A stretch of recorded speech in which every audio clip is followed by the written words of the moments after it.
Si tu pensais que l'esclavage était terminé, alors tu peux immédiatement fermer cette vidéo et appelle ta maman pour qu'elle te donne une bonne grosse gifle. Installez-vous bien parce que le sujet d'aujourd'hui, comme dirait Kerry James, est tout simplement... Aujourd'hui, on va parler du franc CFA. Alors déjà, première blague. CFA, ça veut dire colonie française d'Afrique. Je sais pas si vous vous rendez compte, ils ont une monnaie qui porte comme nom colonie. Ils auraient très bien pu l'appeler ferme-la et donne-moi tout, ça aurait été pareil. Mais il y a quelques temps, ils se sont dit, c'est vrai que colonie française, ça se fait pas. C'est un peu schmette, quoi. Et du coup, ils ont décidé de changer. Et maintenant, ils appellent ça coopération financière d'Afrique. Alors là, je dis bravo.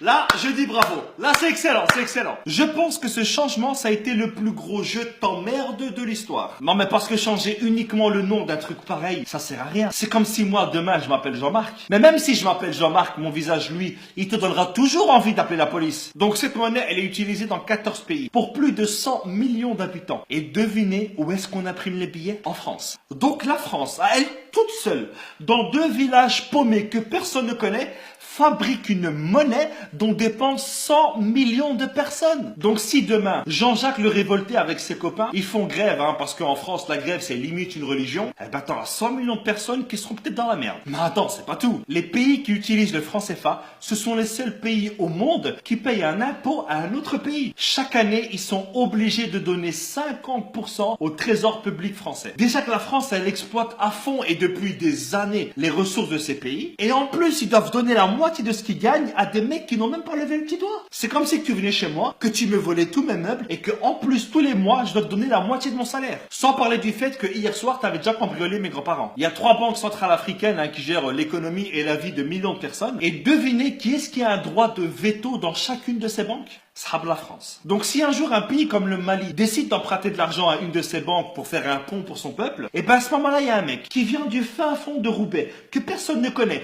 qui ne parle même pas la langue du pays, et ben il a le droit de dire... Le slogan de la France, ça devrait être maintenant...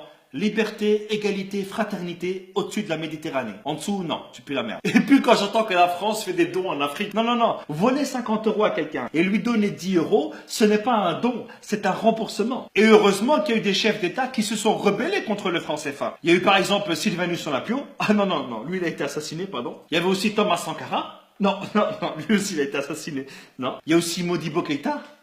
Non, lui il est mort en prison, pardon. Je crois que je vais arrêter là. Récemment, François Hollande est allé à Bamako. Et je pense que sur une échelle de 1 à 20 sur le manque de respect, je pense qu'on doit être à 1000 ou à 2000. Regardez. Cher Président, cher Ibrahim, j'ai été très sensible aux mots que tu as bien voulu prononcer. Alors déjà, depuis quand est-ce qu'on appelle un président par son prénom? Et depuis quand est-ce qu'on tutoie un président? Mais c'est quoi ce manque de respect? Tu crois que c'est ton fils? Mais bon, pas grave, regardez la suite. Quand la France est en Afrique, elle ne cherche pas à exercer une influence.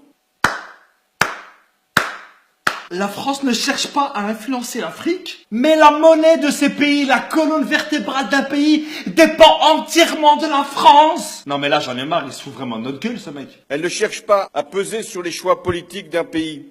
Quoi? Combien de chefs d'État africains ont été destitués par la France? Et encore moins à capter ses ressources. Non, c'est bon, je me tire, c'est bon.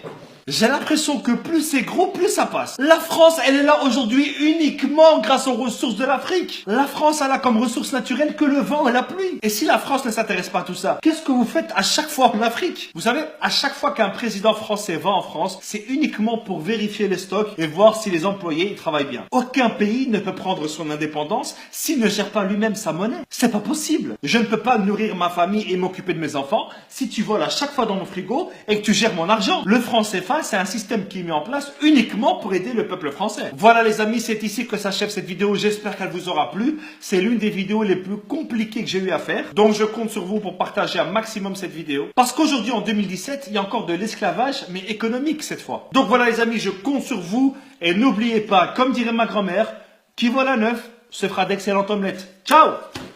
On oublie seulement une chose, c'est qu'une grande partie de l'argent qui est dans notre porte-monnaie vient précisément de l'exploitation, depuis des siècles, de l'Afrique. Pas uniquement, mais beaucoup vient de l'exploitation de l'Afrique.